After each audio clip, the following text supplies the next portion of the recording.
love. In this video, you can see how we learnt to make a Japanese matcha chiffon cake at Togri Bakery in Birmingham. Tom from Togri Bakery's never had matcha before. What will he make of it?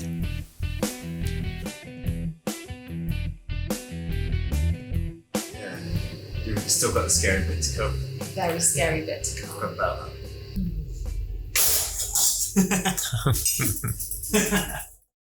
So today we're doing a special video and something we've never done before because we're doing a bit of a collaboration with a local business to us, Togri Bakery. Welcome, don't touch anything. So this is Tom, the owner and head baker of Togri Bakery. So Tom, how long has Togri been going? I started the business 6 years ago and it's been building up ever since. And the pandemic has really helped because I'm online only. So during the pandemic, everybody wanted their cakes delivered. Yeah. So I was like, it was a perfect business model for that situation. So the pandemic kind of brought the future forward by about 5 years. So it's really put a rocket in my business. And wow. I'm one of the very fortunate business owners who benefited from the pandemic. But a lot of online businesses did really well. Great. So good to see there are some good things that came out of it. Yeah. It's a bit awkward to talk about benefits of the pandemic, but for me it helped, and a lot of small businesses did help get through the pandemic. And there's quite a few lonely people out there, so people are sending out quite a lot of cake. They're sending their love in the form of cake. Oh. So, and I got to meet these people and just have a chat with them on their doorstep because a lot of people were trapped in their apartments and flats and houses, so it was nice to see someone to have a chat to. That sounds like it probably helped you as well. Yes, because I was working flat out, so it was lonely but in a different way. Yeah. Do you just do local deliveries with Togri? That's right, I do local deliveries all over Birmingham, Sutton Coldfield and Solihull, so all my cakes are locally delivered. And I do have a postal range as well, so my brownies and my loaf cakes, they wrap up really well and I can post them UK. Oh, fantastic. Yeah. Brilliant. What's your favourite kind of cake to make? Brownies. Brownies. Why are they your favourite? Because they're tasty.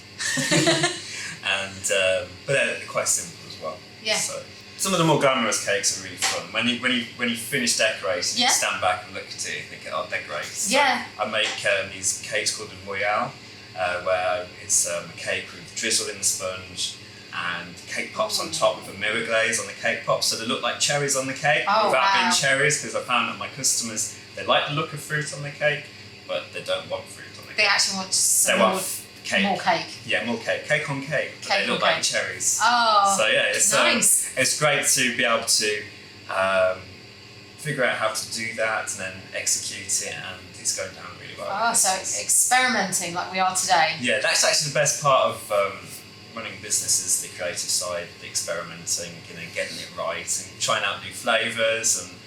And when I talk to my customers, I always ask them, what do you want? And they tell me, and usually my best sellers are always a customer idea. Fantastic. So, like the Black Forest and the Bakewell flavoured cake, that was a customer. Tiramisu cake, they're all customer ideas. Brilliant. So the recipe that I found is from Umami Recipe by Rie Nakamura, and it's for a green tea chiffon cake with matcha. Have you ever had matcha before, Tom? No, I haven't had matcha before. I don't know what it's like, and I haven't had a chiffon cake either, so I don't know what I'm doing. This is the first time I've ever tried to make one too, so it could all go horribly wrong, but there are some techniques that I've used for making Swiss rolls. A lot of the recipes in Japanese patisserie tend to be French, so there's like Mont Blanc cake is quite popular. Because Japanese love French culture, don't they? Love French culture and love French patisserie. So who doesn't? Yeah, exactly. Who doesn't? Yeah. So we're going to have a go at that today. Exciting, and if it's a fail, I brought custard because every cake will fail is a pudding win if you add custard. Excellent. It's a top tip. Excellent. It's definitely something I'm going to do because I do tend to have a few baking fails. Who doesn't? I always have a baking fail every now and then. If you try something new, you've got to expect to fail. Brilliant. So the first thing that we're going to do probably is preheating the oven. And it's got to be preheated to 170 degrees. Okay, cool. And always have an oven thermometer because ovens are liars. So always get one of these, about £5 off eBay. So yeah, the accuracy on oven thermometers doesn't matter how posh your oven, it's always going to be out. So and if you've got a fan oven as well, especially a powerful one like this, it's sometimes better to drop it by about 10 degrees. Okay. So I might recommend we do it on 60. Yep. And then keep an eye. Yeah. This will be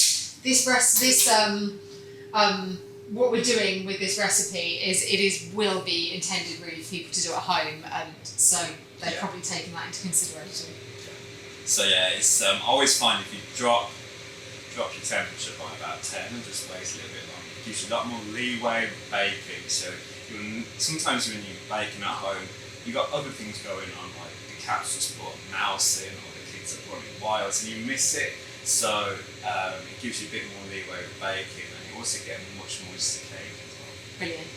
So the tin we're using is quite an unusual one. So it's a loose bottom chiffon cake tin or angel food cake tin. I have not used one before. Nor me, so it's exciting. It is exciting. Also a bit nerve-wracking because you're used to, your automatic thing whenever you're making anything like this is you start by greasing and lining the tin. But we don't want to do that because the whole thing with using one of these tins is that you want it to stick because you're going to cool it upside down. So that's going to be interesting. With the hot cake, that sounds... There's a lot that can go wrong. Sounds extreme. I think we're going to be using the custard, but we'll see. Ideally not. We're scraping it off the tray. Yes, so I think it's going to be a bit of a pig to clean it, but yeah, so we'll sounds see. Exciting though. It does, doesn't it? So matcha powder does tend to go off. It tends to fade over time and become, if it's going a bit browny, then it's not as good. So this is quite fresh and green. Can you store it in the fridge? You can, yeah, actually. I think that I have seen people suggesting keeping it in the fridge for longer. I don't know if you can freeze it. I normally keep it in the cupboard. But yeah, this is like quite good matcha, so it's quite an expensive cake to make, but it's worth it. And this recipe is not wussy on the matcha powder. You can smell it. You can definitely smell the green tea. Yeah. And we love green tea everything, and for me it's always good having it. So I don't want any to go to waste. So. Go on, lick the spoon. Oh god. I can take matcha, I don't mind that it's really bitter. So now I'm just going to add I've got some lukewarm water here, so I'm going to add this in there. I will need a whisk, Tom, if you can find me one. Yes, boss. Just a hand whisk. I'm doing. And I need slightly more than, slightly more than 4 teaspoons. Next. Welcome. I forgot to bring my matcha whisk. I do have one. The bamboo. Yeah, I am that person. I've only just recently got it. Yeah. Smell that. Okay. But you're going to hate this cake. This is quite a lot of matcha. It really is. It's like much more than you normally would use to make a cup of tea. Yeah, it smells very leafy. Grassy. Yeah, is how it's often described. Yeah. Like. Great. So the next thing that we need to do is separate the eggs. Now you've already started doing this, haven't you, Tom? Yes, so, that was naughty. Yeah, Tom started a bit early. So Tom's going to finish separating the eggs because you're going to be able to do it more successfully than I will, because there are 5 in this recipe because we've increased it slightly because of the size of the tin. With 5 eggs, will you be able to do it? Yeah. Yeah. Yeah. Yeah, some eggs that have a much thicker shell than others, so I always do like I feel the shell first. You can tell if it's going to be quite thin or thick. So this is quite thick, so you can give it like a harder whack than if you use. Oh wow! Yeah, so I call it the tap tap whack method. So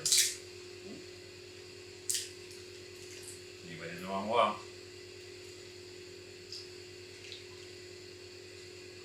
I'm not too bad at separating eggs, but I have had some meringue disasters. I think Steve once, I think you witnessed me crying over meringue once, I think, didn't you? I did. Never cry over a meringue. Whoa, nearly. See that? Caught it. Wow, nice. Okay, we're doing fine. Brilliant. I'm not cleaning up. So it was.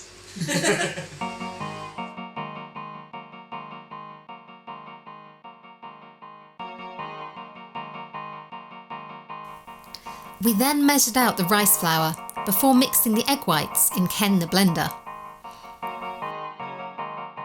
So that goes into the mixer. We put the egg whites in first. Okay. This is into Ken. the mixer. He's going for the barbie.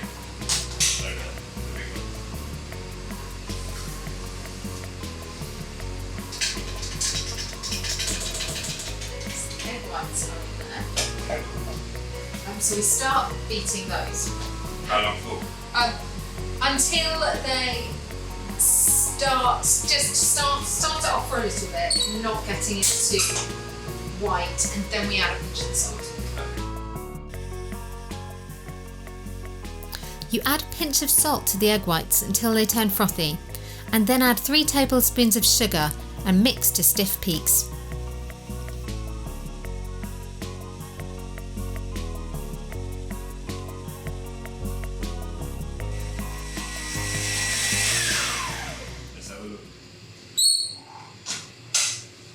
Alex meringue to Yeah, that me. looks really sick. Yeah. Yeah, that's it. You weren't going to hold it over your head. Don't. No, it's alright. It's alright. Hey! That is a more practical way of doing it than putting your bowl, like putting the actual whole bowl over your Yeah, head. put it over your friend's head. Great, so we Now what do we leave do that. We leave that for now because then we next move on to these, which we will also need to use Ken for, if that's okay. So egg yolk in Egg yolk and also more sugar. more sugar. How much? It's going to be 3 teaspoons, and we can add that straight away. Put it in a bowl. Oh, you can put it in straight away? It can go straight. Oh, 3 teaspoons? Yep. Okay, so I'll do that.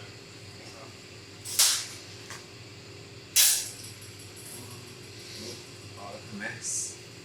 It doesn't matter if there's slightly more, just that the recipe didn't call for much. I like to sift all my dry ingredients because lumps are bad. Especially when you're selling your cakes. Yes, nobody wants them. Great. So this just Add it goes in. straight away. Add Both in straight together. away, both together.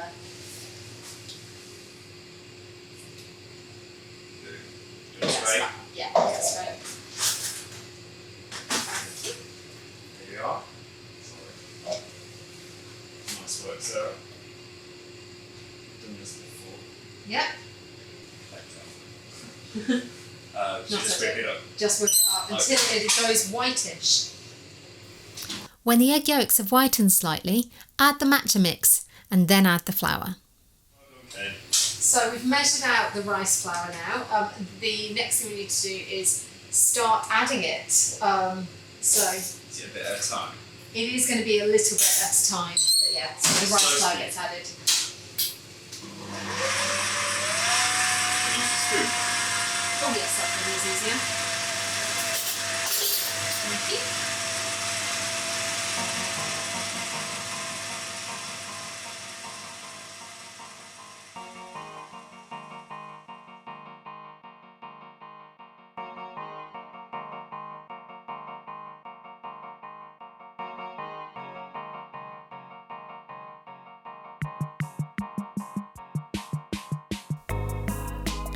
add the flour a little bit at a time until the mix is all combined.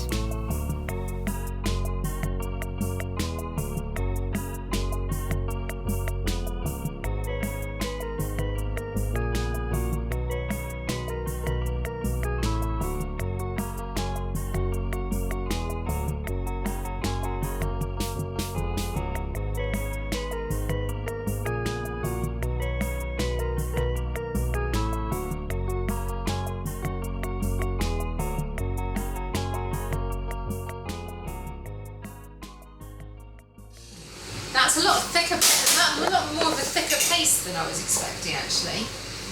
I don't know what I was quite expecting, but so the next thing we need to do is to add a third of this meringue into there and start folding. Okay, cool. So, do you want a big spoon? Yeah, I think we need a big spoon just so we've got a clean one so we're not knocking the air out of the rest of the mix. I need you to do a third. I'm terrible at visualising measurements. Absolutely awful. It's like a cloud. It is, look at that. You can tell these are professional mixes because when I do this, it never looks like this. So, Do you recommend a Kenwood? This is about a third, isn't it? Yeah. I'll put that in there.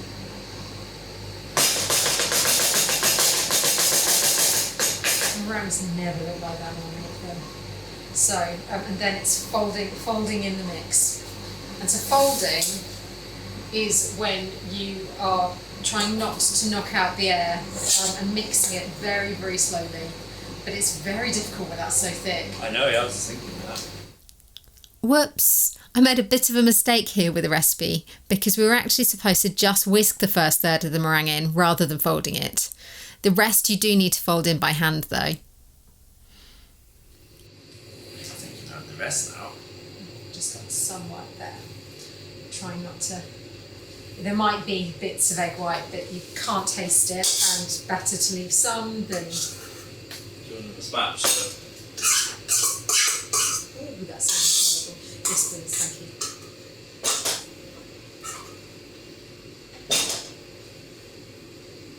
There are still some quite big lumps, so I'm trying to get some of it out without taking too much of the air. It looks very frothy. It's a lot lighter though than the original green mixture.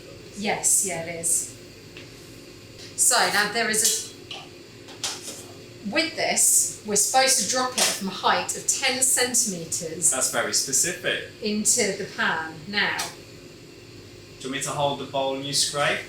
Yes. Now, is this 10 centimetres? Now, we've got to be careful to avoid pouring it down the funnel. So, if we 10 centimetres. think it's maybe a bit higher. Yeah.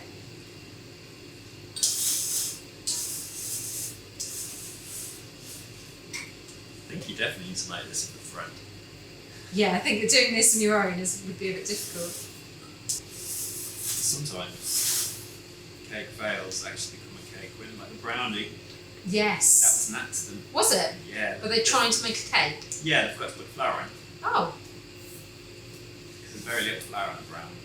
That's interesting. Well, I think this is not going to rise too much, is it? I don't think in the oven. It's not going to rise too much more than this, so this may be a cake fail. And I hope it won't be, because hopefully it will be light. But I have used a slightly bigger tin, which is why we've increased the recipe. So put more Cake eggs maths. in. So I think it's now ready to go into the oven. Exciting! Okay.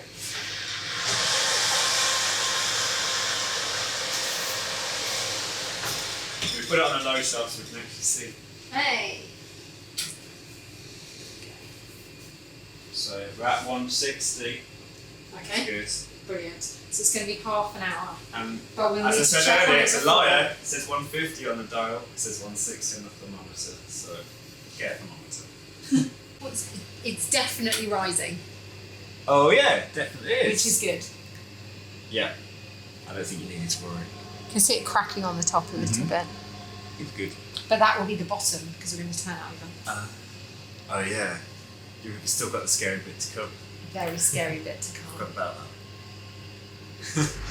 So at the moment we're just waiting for the cake to cool.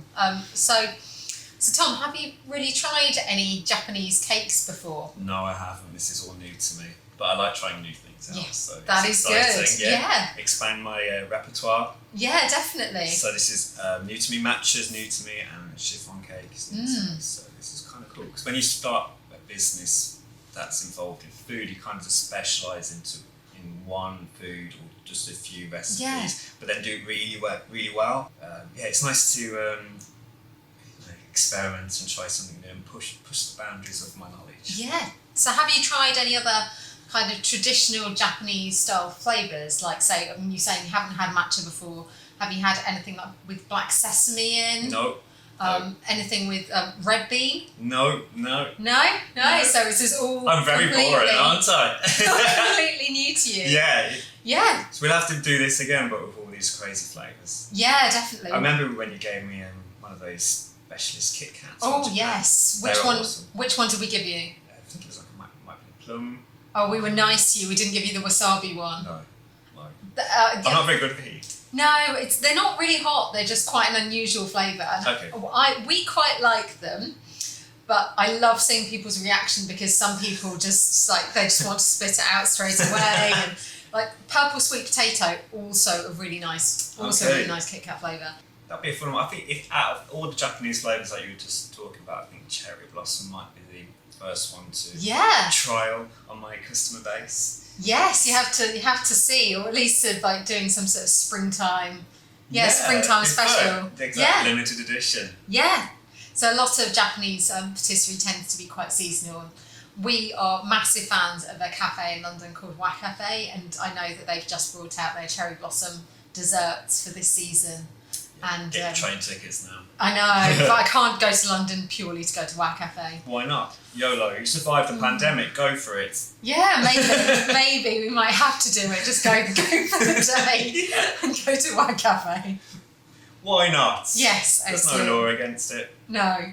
So we think we're about ready. It's really quite cool to the touch. Oh, that was a horrible sound. So I think we're going to try and turn it out. Shall we do it? Yeah, I think we can do it. So I think apparently we need to drop it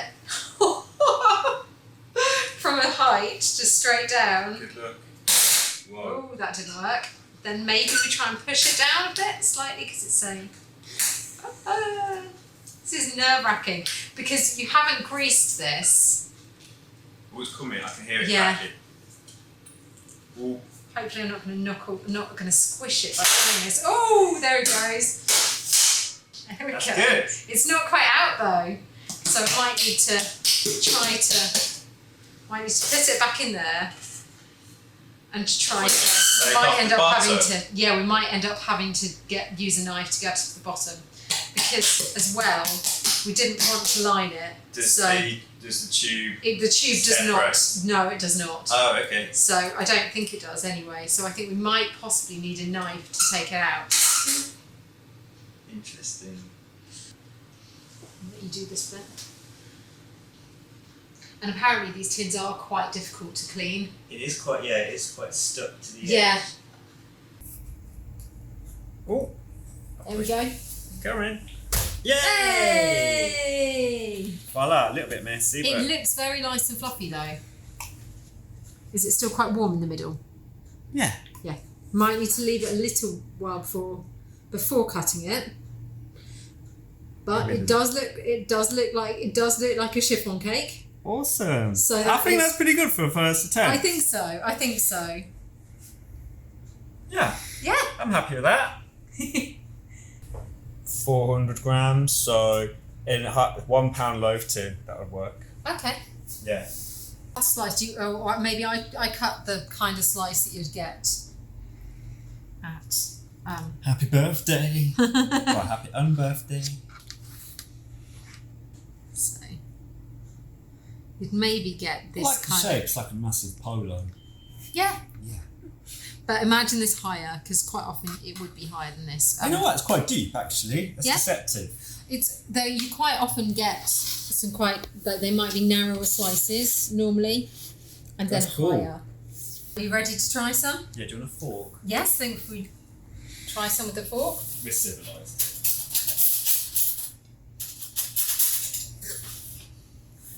but you can see it's quite vivid green. So this will be slightly different as well because of the rice flour, because it's gluten-free recipe. So people who are celiac or gluten intolerant would be good. Not too bad. Not as bad as I thought it was going to be. It's actually nice. Oh, so you're not getting the custard out? It's quite dry, so it might do. Yeah, I think you might need a tea with it. Yeah, definitely need a tea with it. Yeah, it's very simple cake and not too sweet. Yeah, it's definitely an afternoon tea cake. Yes, yeah, you'd have your drink by the side. The matcha, it's all right actually. I mean, considering how grassy, green it smell, it's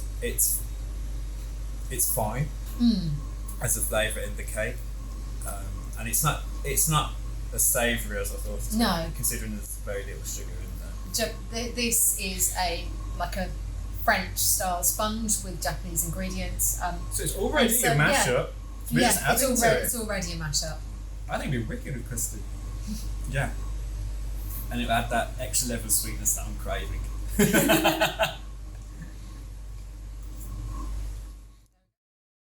Why not subscribe to see more of our videos? Or you can follow Miru Japan on Instagram.